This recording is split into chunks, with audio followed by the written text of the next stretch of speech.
record and we're good to go. So thanks everyone for joining us today.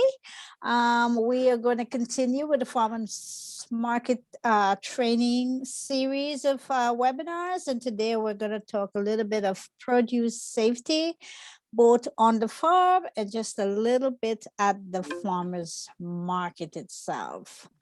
So we'll talk about two terms that you guys have probably heard about, FSMA and gaps. So we'll talk about that. We'll talk also about the importance of keeping your produce safe, and we'll talk about developing a food safety action plan or a farm food safety plan, if you were.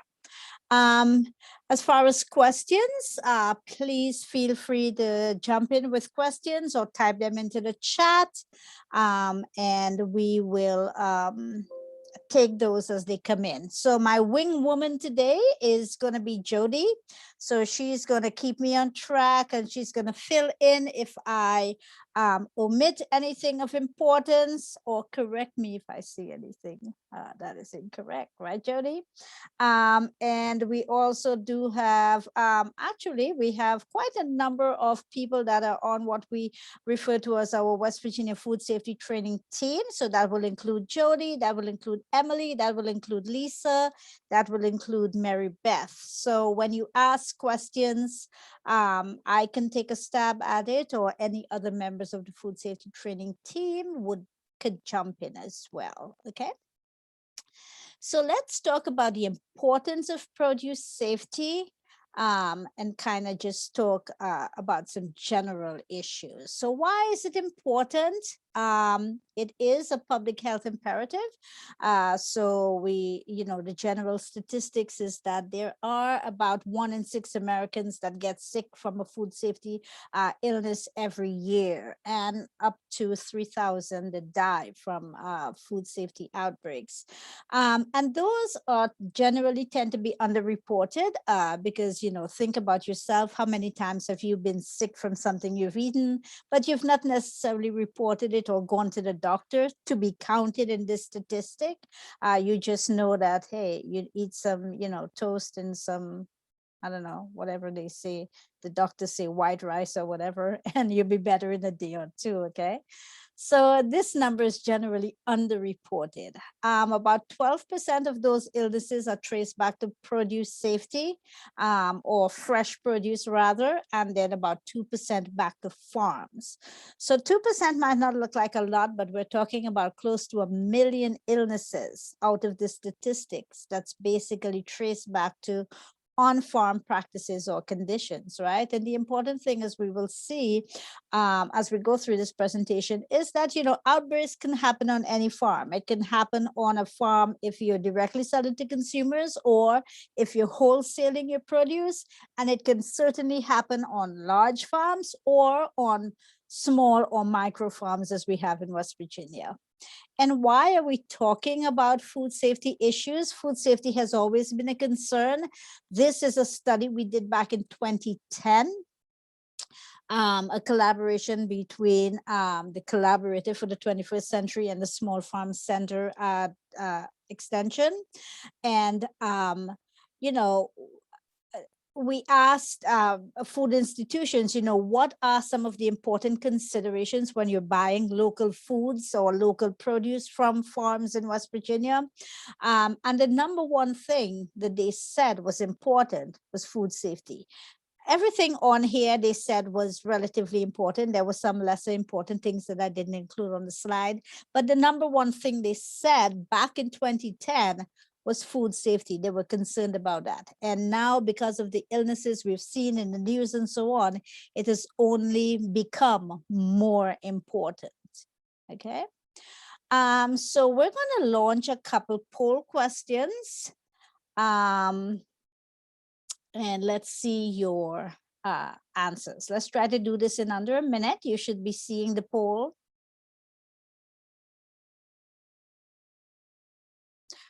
Oh, sorry.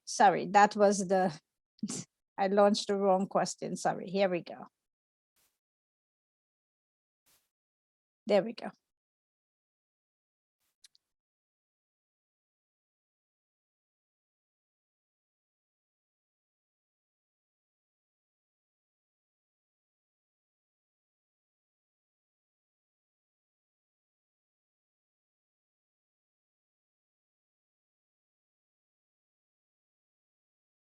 Okay, so that last person might be me. So yes, we'll talk about the best way to practice produce safety, and not necessarily practice produce safety, but just practice produce safety is prevention, prevention, prevention. Okay, let's see. Okay, let's talk about possible routes of contamination for your produce. And you can choose all that apply here.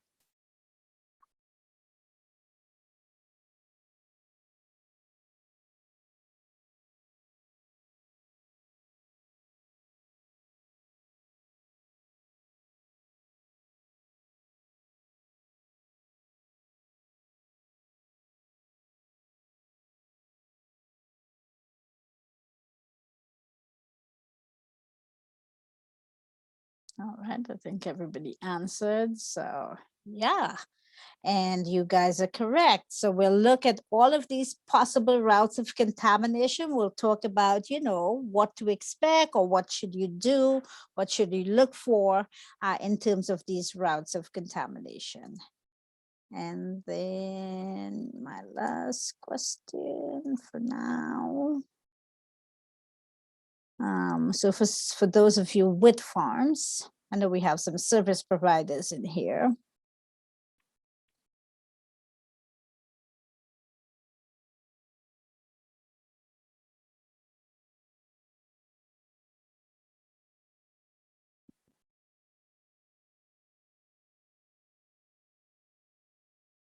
Okay, so for the majority of people, one has a farm food safety plan, one has started, and then the remainder, and understanding there are some service providers in here, I would say most people do not have one. So let's talk about why that is important and how we can overcome that, okay?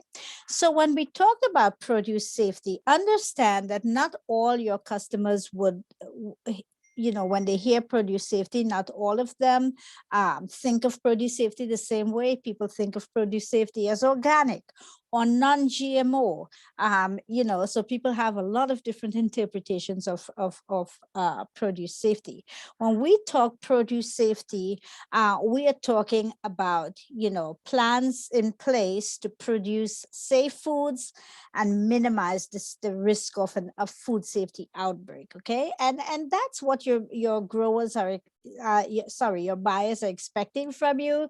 They want some sort of assurance that growers have some plans in place to produce safe foods, whether that is the final customer that comes to the farmer's market or your farm retail stand or your CSA, or whether that is the school nutrition director who in turn provides that food to the students, or it could be the people at a restaurant, or it could be that retail market you're selling to. They want that assurance, right? And so how do you provide that assurance? There are two ways, and we'll talk about those differences. So you probably would have heard about GAPS, Good Agricultural Practices, and you probably would have heard about FSMA, the new Food Safety Modernization Act. So let's just talk very briefly about this, and understanding we're giving you just the tip of the iceberg. I'll mention at the very last slide that we do have some in-depth food safety training if you would like to get more information as to, you know, how do I implement these practices that I'm talking about here today, or how do I develop a food safety plan. We do have specific trainings for that. So good agricultural practices have always been around. That's what people have been doing. Growers have been practicing, you know, good agricultural practices when it comes to food safety. The only thing is that these are voluntary, and they have always been voluntary. The problem with that is whenever there were food safety outbreaks, because those things were voluntary, the FDA, the government regulators, had no jurisdiction. They had no, authority to come into your farm to see where the issues are, or to even ask you to recall your products, right? So that is why in 2011, they introduced what is called the Food Safety Modernization Act. We refer to it as FSMA, FSMA, and that became law. And it became law, as I said, just to provide the regulators, the Food and Drug Administrators, with the authority, if there is an issue, that they can mandate you to recall your products from the market so that people don't continue to get sick. And then they have the authority to come onto your farm to look at where the issue is originating from, to see whether, how those issues could be addressed. So in a nutshell, that's what FSMA is. So there is the law, which is FSMA, and then there are those voluntary things that you can do, which is GAPs. Now, when we talk about FSMA, that's the law, but it only applies to certain people. Certainly, as I said before, it is that first federally mandated standards for how you grow, how you harvest, how you pack, how you hold your fresh produce, right? But it's only for certain farms. So certainly farms that are smaller.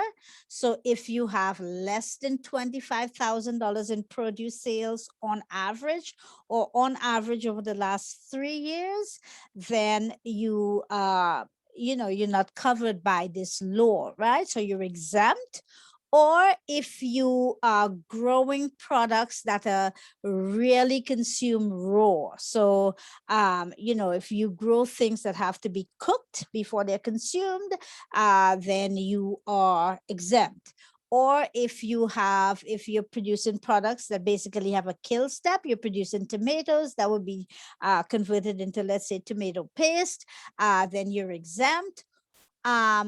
Or alternatively, if you are, you don't have any of these, you have more than 25,000, you don't have a kill step, you're producing products that is consumed raw, as long as your farm has under $500,000 in overall food sales, then you're exempt from from this law. Okay. So that's kind of the good news, is that if you're smaller or you fulfill one of these conditions, you don't necessarily have to abide by all of these regulations, right? However, obviously, you're producing something that people will actually consume, right? So that all growers should take action and should understand these food safety risks on the farm. And the point is that you want to make sure that you're preventing, as that poll question says. And you rightly understand, right? You don't wait until there is an issue to go back and see, how could I correct this issue? The point is to prevent that food safety contamination in the first place. Because once it's introduced, it can go a long way. It can cause people to become sick. It can cause people to die as a result of things that you do on your farm. So you do want to make sure that you're taking steps to prevent those contaminations in the first place. So just again, a little bit about the differences between GAPs and FSMA. So again, remember, FSMA is the law, GAPs is voluntary practices that you can implement on your farm. Whenever we do training, that's the good thing about it. So as I mentioned, those food safety trainings, when we do trainings, we cover the same topics. So when you think about FSMA or you think about GAPs, it's basically addressing those routes of contamination that we mentioned in the poll questions, and we'll get to here in a minute, right? As far as who administers it, so if you are not exempt from FSMA, chances are that the FSMA inspector that is with the Department of Agriculture, and that's Jeremy Grant, he you can make a request for him to come by and inspect your facility just to make sure that you are doing everything you're supposed to. But his main role is, in the event of some sort of food safety outbreak, it is this inspector that is going to come to your farm to see where that issue is and how that issue could be addressed. Okay. With respect to gaps, if you do want to have that, if you want to be gap audited, meaning if you want to voluntarily implement these food safety practices and you want that auditor to come out and audit your farm, and so you do a third party audit, then the Department of Ag has an auditor that is going to come and take you through that process. With respect to the audit, there is a cost attached to that, because you do have, the time for the auditor involved in there, and there is a recertification process every year. For the FSMA inspection, that is free. So as I said, if there is an issue, the inspector will come out, but you can have the inspector come out in order to avoid an issue. So that is an option as well. Okay. And as I said, FSMA is mandatory, but there are a lot of farms and direct marketing firms that are exempt. And GAPs, it's not mandatory, it is voluntary. As far as documentation, because FSMA is required by law for some farms, there are some records that are required. For GAPs, it does require you to have a food safety plan in place. FSMA does not require that food safety plan, okay? So if I'm just touching the surface here, as I said, we do have a day-long, at least, or an initial day-long training. We take you through this, very in-depth. So if you do have questions, we can clear it up here, or we can address it at one of our food safety courses. So I said for FSMA, some farms are actually exempt, okay? Now, when we say exempt, we say that's good news, in that farms don't have to jump through a lot of hoops and so on, right? The regulatory burden is a little less. However, we want you to approach exemption with a little caution. So you're exempt from the regulation, but you're not exempt from the market, or you're not exempt from liability. So that, for example, if I were to eat your tomatoes or your strawberries and I got sick, you may be exempt from the regulations, right? You're like, FSMA says I'm exempt. I didn't have to do any food safety compliance on my farm because I was exempt. I made less than 25,000. That does not prevent somebody from suing you. Okay, whether it's a school child, whether it's a consumer at the farmer's market, they can sue you for the harm that you had caused as a result of them eating your contaminated produce. So approach this exemption with a little caution. That's why, even though you're exempt, we still would like you to focus on produce safety, because produce safety does help keep your customers safe by preventing those pathogens, those microorganisms from contaminating your produce, right? And in that way, as I said, your customers can still sue you. So in that way, when you are implementing produce safety on your farm, you're really protecting your farm, and your farm, as my friend Whit Morris would say, assets, right? So you're protecting your farm, you're protecting your assets. And especially when you are food safety compliant, it really does encourage, buyers to, want your produce, right?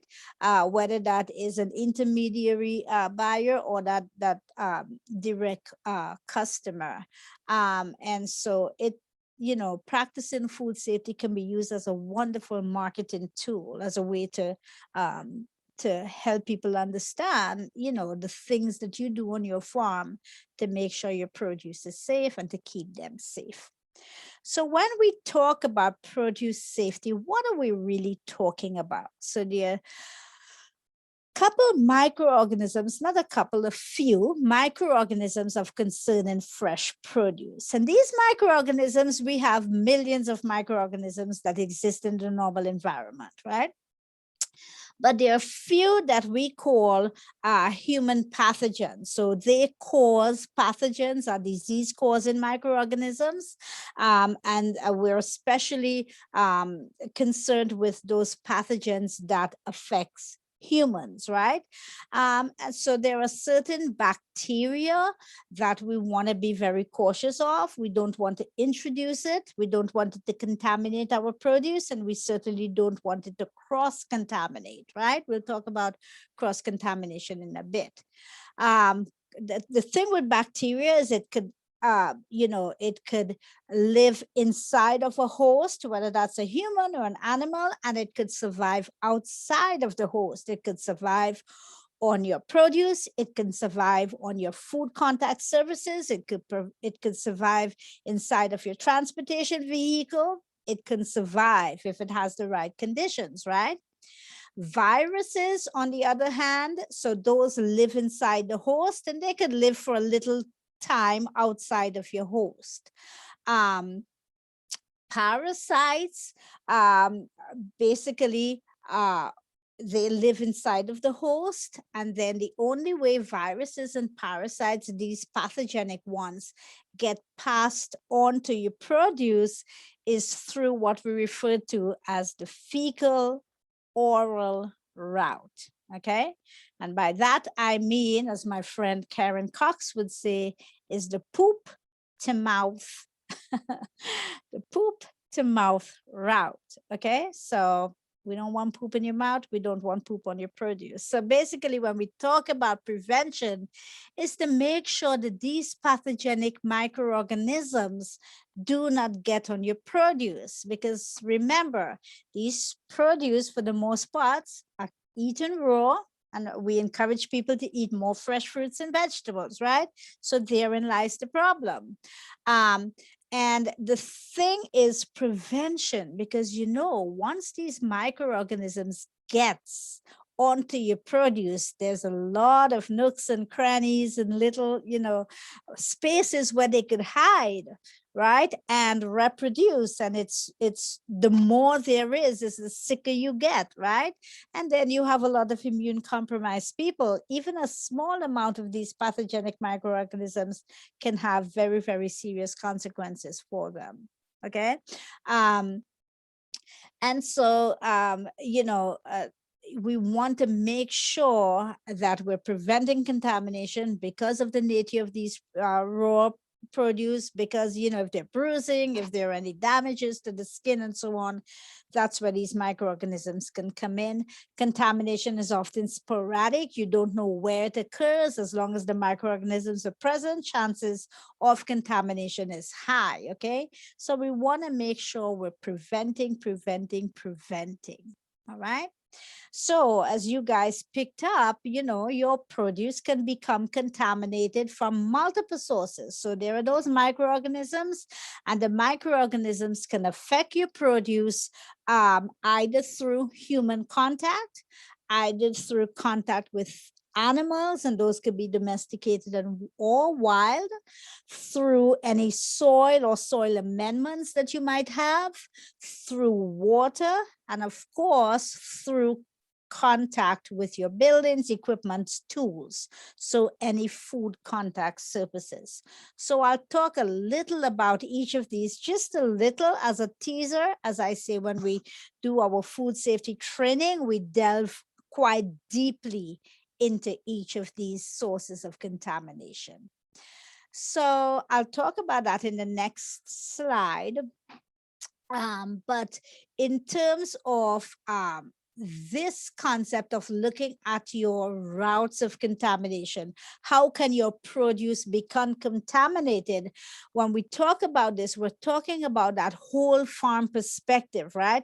Not just only focusing on, your soil or your water, but also looking at your human contacts, right? And how they can transmit these microorganisms, your food contact surfaces, your animals. So it's taking that big picture or that whole farm perspective of produce safety. And whenever you're thinking of produce safety, what you want to do, you have to follow these kind of 5 steps, right? You want to assess where is the highest likelihood for produce safety risks, right? We want you to look at your highest priority areas. You know, generally you're limited by time and by financial resources. So we want you to assess these produce safety risks and look at the ones that pose the highest risks to your farm, right? Then you want to implement some of the practices I'll talk about today, and then we can talk more in depth at our produce safety training course. So you implement practices to mitigate your food safety risks. Then you monitor those to see, is it having an impact, right? And then sometimes the practices are working. Sometimes despite the practice, you have an outbreak of some kind of contamination that you will have to take some corrective action for. You have to fix it, right? So if there is an issue, you fix it, and then you check again to see whether it's working, right? And above all, you want to make sure you're keeping records. So remember, I said documentation is required for FSMA, right? So whether you're exempt or not, remember I said somebody can sue you. You're not exempt from liability, right? Your records will be your saving grace in the event that somebody sues you. Even though you were exempt and you weren't required to keep the records, keeping them as a good risk management practice for your farm is always your best bet. If anybody would have come knocking on your door for any sort of violation, for any sort of issues, you should have your documents to back you up, okay? So let's talk about those routes of contamination a little bit. So worker health and hygiene, remember for workers, for the people that are working on your farm, you, your family, anybody who comes to help out, there are different ways that they can contaminate your produce.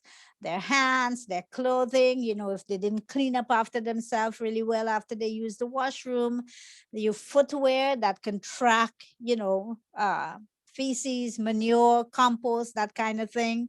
If they're using dirty tools and equipment, if they're injured, right? Remember those parasites, those viruses that might live inside of you that can you know, become contaminated if you have any sort of cuts and bruises and so on your farm, right? Or through your blood. So you want to make sure that you are maintaining personal cleanliness, especially during this time with COVID. You're maintaining social distances, you're wearing personal protective equipment. During COVID and beyond, right? Your gloves, you might still want to use face masks and so on.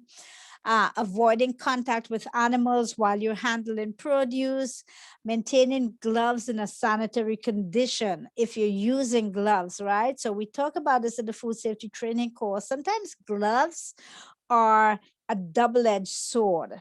So a lot of times, if your employees don't understand why they're using gloves, they might think they're using gloves to protect themselves, to protect their hands, right? The thing is, we're using gloves to protect our produce. So if you are using dirty gloves, right, the outside is dirty, your hands are clean, you're good, but your produce is becoming contaminated.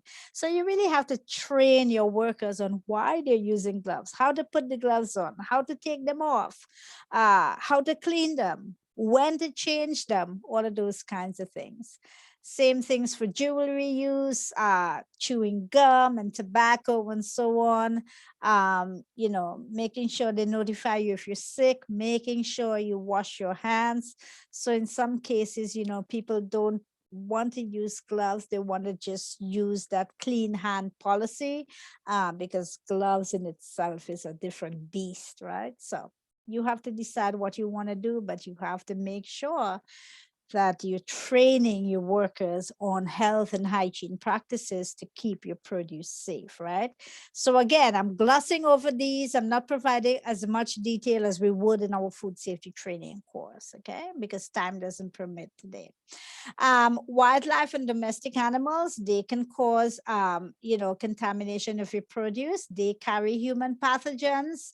Cats, for example, they carry this T. gondii parasite. And the thing is that they're the only host for this parasite, right? So, but it is a human pathogen. It can cause food safety illnesses as well. So, both wildlife and domestic animals, they deposit feces or they can track feces, right? And that can cause everything on your farm, including your produce, food contact surfaces, tools and equipment, and so on, to become contaminated. So the best practice would be not allow animals in the production area, especially when the edible portion of the crop is present. Sometimes we know, if you're doing field production, you can't keep the deer out and so on.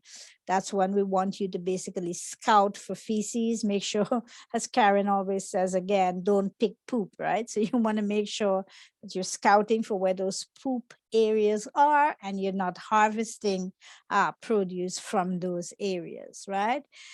You want to make sure that your workers understand the risks, that they're trained to minimize these risks associated with animals, and develop standard operating practices for animal and manure handling. So what do you do if you come across poop, right? You might, designate a 6 feet area, depending on, if there's splash and whatever, that workers would be, trained how to handle those situations when there's feces or possible contamination present.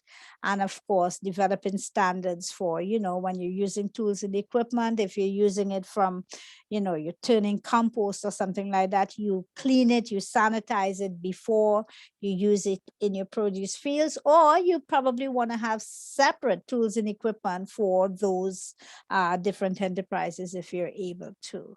Okay. Or just simple things. Your standard operating practices might be if you have one worker that's doing produce as well as animals, you do produce first and then animals and then clean up rather than the other way around to prevent that contamination to your produce. Soil amendments is another way that you can introduce pathogenic microorganisms to your produce. So you want to make sure that when you're using your soil amendments, that it's treated, and that is there is a sufficient time between when you apply it and when you are harvesting those produce. So you want to make sure that there is at least a 90 to 120 day window between when you apply and when you're harvesting your produce. Okay, and you want to make sure that whatever you're applying has been treated with some scientifically proven method. Okay. If you do have, a diversified farm, so you have, your produce fields or high tunnels, and then you have your livestock barns or feeding area, you want to make sure there is no seepage or leakage into your produce fields of those manure or anything like that. Again, training workers is important, developing sanitation steps for your tools and equipments, as I said before, that's important as well. When it comes to water, and here we're talking about whether that water is being used during production or being used during post-harvest, or in the event of floods or anything like that, right? Water is a really serious issue when it comes to produce safety, because it's both a source of contamination in itself, but it's also a vehicle to spread contamination. So it's also the source of cross-contamination. So meaning I can have really clean lettuce coming into my post-harvest area where I'm doing my washing or my packing or my holding, but then there is contamination in this water, or there is contamination on this food contact surface itself that the water then touches, the water becomes contaminated, you're washing your lettuce in that water, the lettuce now becomes contaminated. So water is itself a contaminant. So your well water, your surface water might be contaminated because the animals got down in your pond or your stream, and that's the water you're using on your crops. So it's contaminated there, but it's also that vehicle to spread it as a result of cross contamination. Okay. And as I said, whether that is water used in production or whether you're using it with post-harvest water, you want to make sure that that water is of adequate and sanitary quality. So for example, with production water, there's a little bit, there's a threshold with the amount of colony forming units that could be in that water. It has to be under 126 colony forming units per 100 mils of water. But with post-harvest water, that has to be potable water. It has to be that there is the absence of any detectable generic E. coli in that water. Again, I'm just skimming the surface. We covered this in much detail in our food safety training course. So you want to make sure that the standards for the water, the criteria for the water that you're using for production water or for post-harvest water is of adequate sanitary quality. All right. And then we talked about post-harvest handling and sanitation. Anything that comes into contact with your produce after it's harvested, whether that is, in your high tunnel or your packing area, your staging area, or in your transportation vehicles, right? Any containers, any tools and equipment and machinery, your hands, your clothing, your post-harvest water, the buildings, your food contact surfaces, anything that comes into contact with that produce is itself a likely route of contamination. So we want to make sure everything is clean and that cleanliness, that standard is maintained throughout your post-harvest process, right? So make sure we're keeping clean things clean.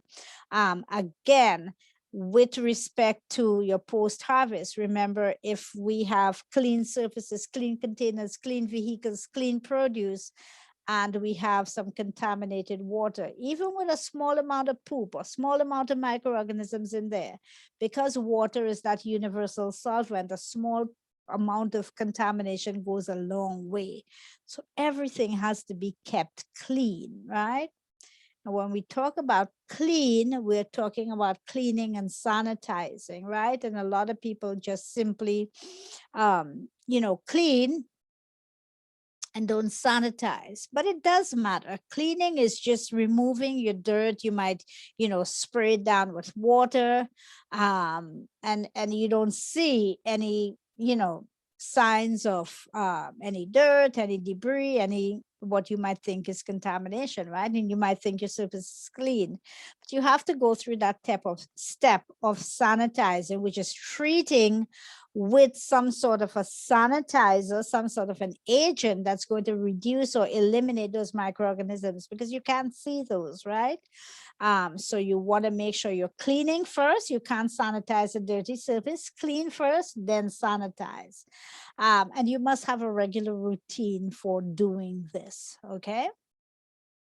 So just to recap some of the either production or post-harvest safety issues would include, using contaminated water either in your production or your post-harvest process, or you have poor worker health and hygiene, or you're using your soil amendments improperly, or it's not treated properly.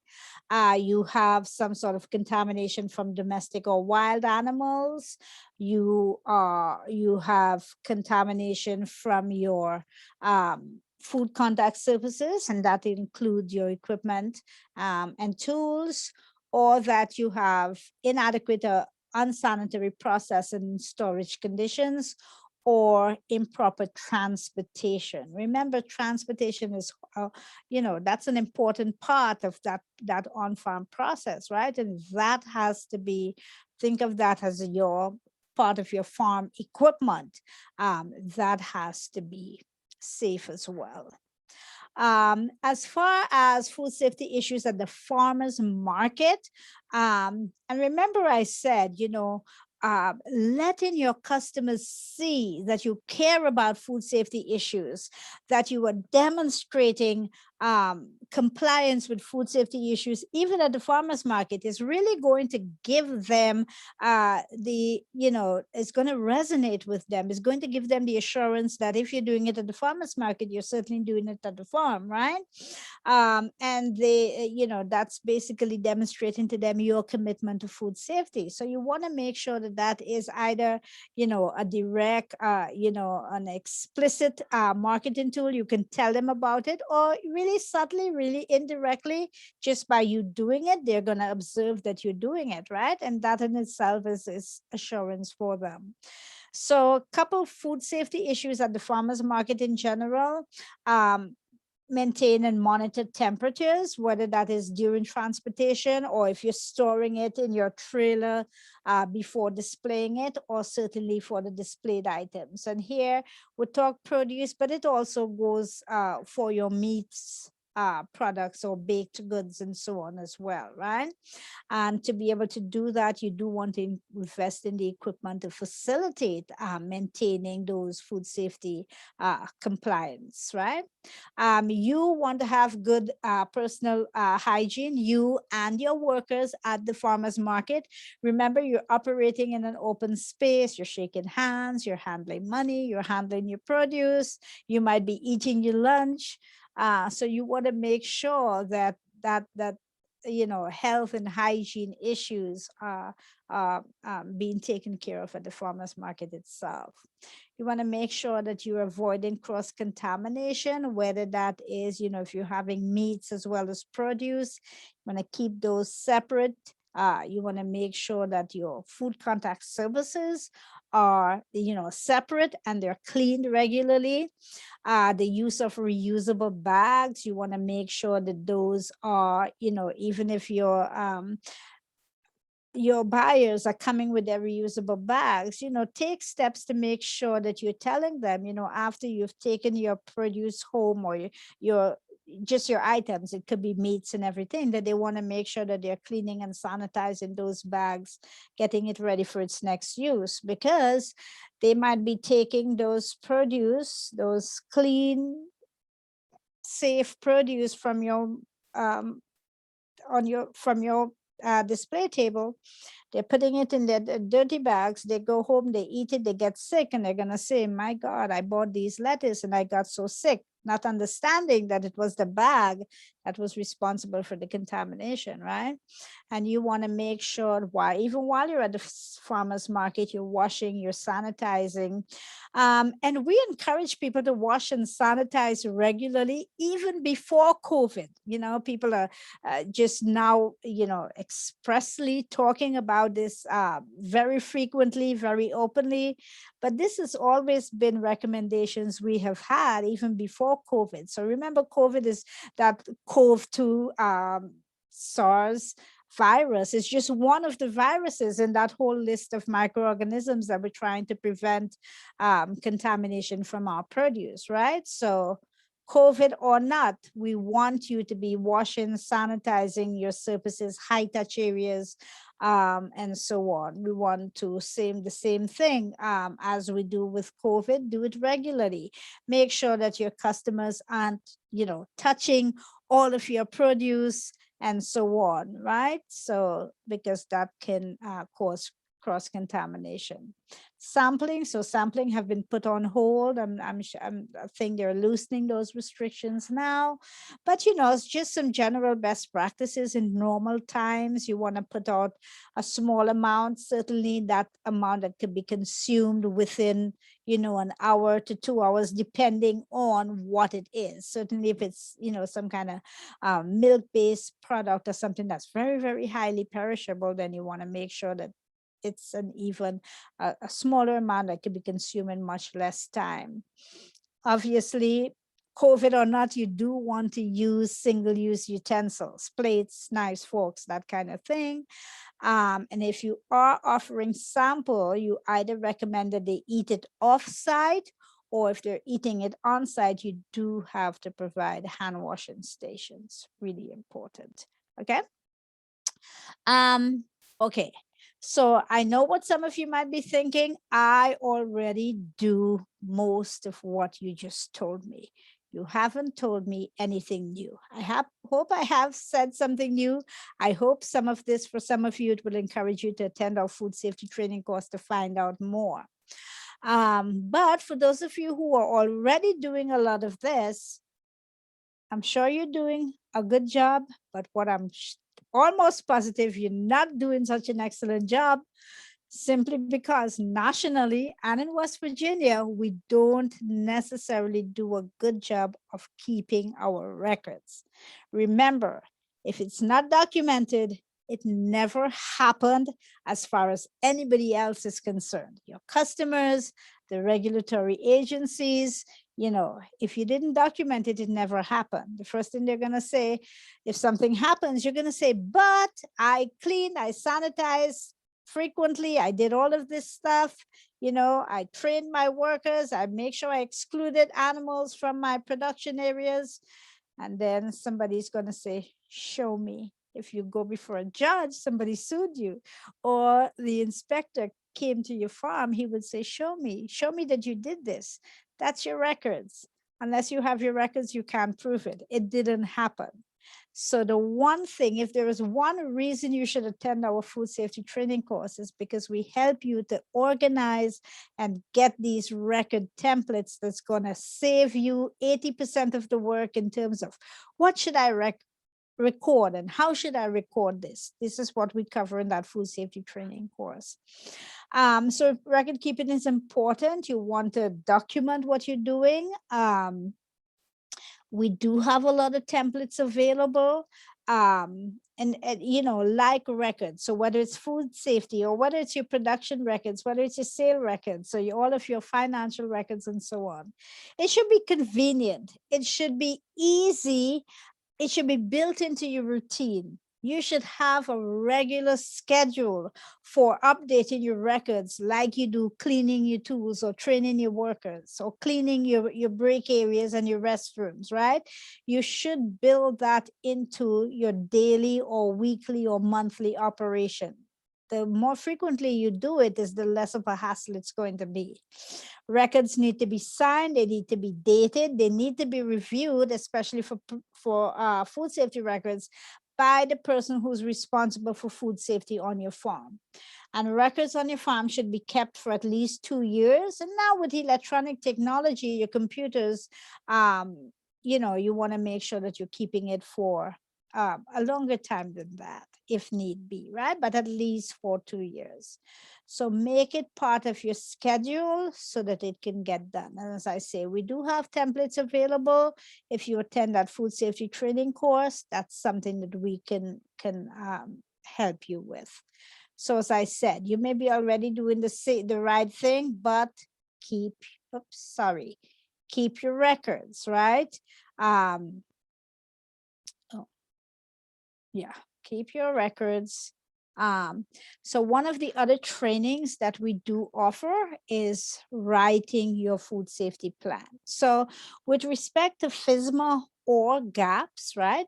For GAPs, you do require, if you want to be third-party audited, you do require a food safety plan.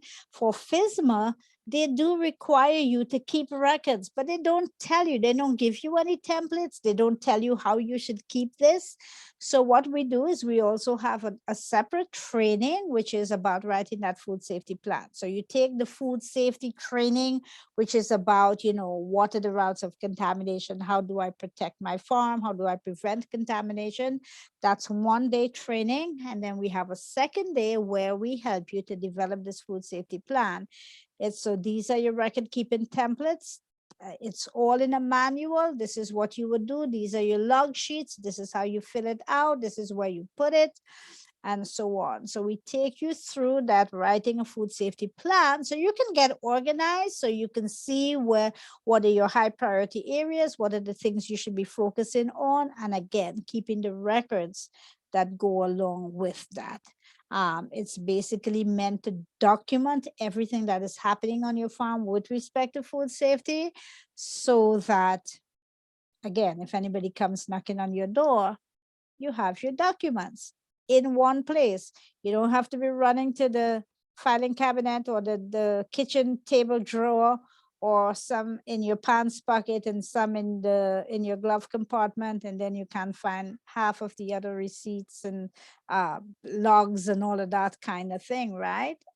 So keeps all your documents in one easy to navigate format, that binder for which is your food safety plan, so that you're well organized when it comes to food safety compliance. So we offer that training. You want to make yourself take advantage of that. We've finished our rounds of training for the spring, so your best bet would be the fall. If you're interested in that, let us know, myself, Jody, any extension agent, and we will be happy to see how we could fit you in either in the upcoming schedule for the fall, or, you know, if we have enough interest, we generally would conduct that food safety training for groups that are interested. So Jody, did you want to add anything? Or do we have any questions at this point? The only thing I'd like to add is that for those of you that are on now, we will be sending a follow-up survey about the entire series to try to evaluate impacts and things like that. But this is the last program in the series. I don't see any questions in chat, but if anybody has any, please add them now, and we'll address any concerns anyone has.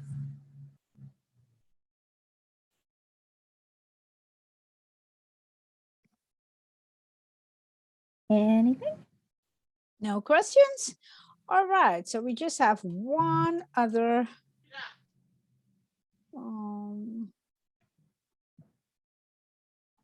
question for you.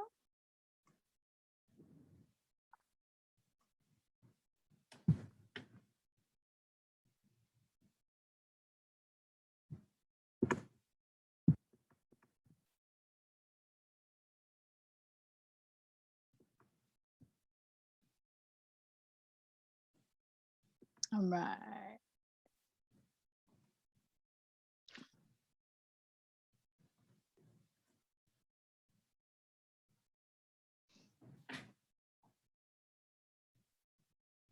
While they're answering, I had a quick question. When is the next food safety training provided? And is it, I'm assuming it's virtual? Yeah, so we've been doing virtual this past spring. And so we had one earlier. When was our last one? May, and the months are running together. I think May 24th was our last writing the food safety plan. So we will have some in the fall, right? So, and those are general ones. So we kind of have a statewide. We'll see what happens in fall, whether we'll continue with virtual or we'll have face-to-face. But what we can do, Bill, is that if we have a group, let's say your Preston County workshop, right? We've done some training for them, right? So people might have a growers group, their farmers market group, the farmers market manager might have a group of vendors that express some interest in having the training. We can mount a special training for groups of individuals outside of the larger training. So yeah, people are open to contact us. What we say is that we do want, if we have groups, we want it to be at least 6 to 8 people at a minimum for us to have that training. So if you have a group ready, we can mount a training at any time for them. Is there a cost associated with the training? Yes, so the training, that initial training where you learn about the food safety practices and what you should and should not do, that is $50. The $50 really, and that is heavily subsidized because of grant funding. And that's to cover the manual as well as your food safety certificate. That food safety certificate is yours to keep, to demonstrate that you have taken, some food safety training and you know what you should be doing on your farm. And that's followed by the second training, as I said, which is the writing the food safety plan. And that is only $10. And that's to cover the cost of the manual, which is your food safety plan. And it's only $10. Cool. That sounds like $60 well spent to me. Well spent, exactly. And that, as I said, can cover your assets, right? Protect your assets. And again, both of those trainings are, the first one is 8 hours. I know it's a long day, but we give you a lot of information. There's a lot of breaks, there's a lot of discussion. And the second one is 6 hours. So. And April has asked about the locations of trainings. I think you've kind of answered that, but you don't have any ones scheduled for later in the spring that already have locations. No, we don't have any scheduled now for now, and we don't have any scheduled face-to-face. So as I said, we'll see what summer brings, so that as we plan for the fall, there would be multiple locations, and they can either be virtual or face-to-face. I think people really love the virtual, though. I know we like face-to-face where we get a chance to interact and ask a lot of questions. But I think for growers, especially as we did some in April and May, people, came on and they had an hour for lunch so they could run out and feed animals or turn on the watering system or whatever they needed to do and come back to the training. So I think a lot of people appreciated, being on farm and connecting virtually for those trainings.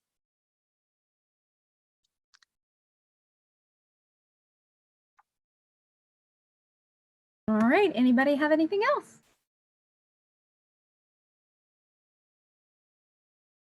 Okay, April says she likes the virtual as well, but kids running around, it's a little difficult. Yeah, hence the reason I have one kid that runs around screaming sometimes, just spontaneously. So hence the headphones.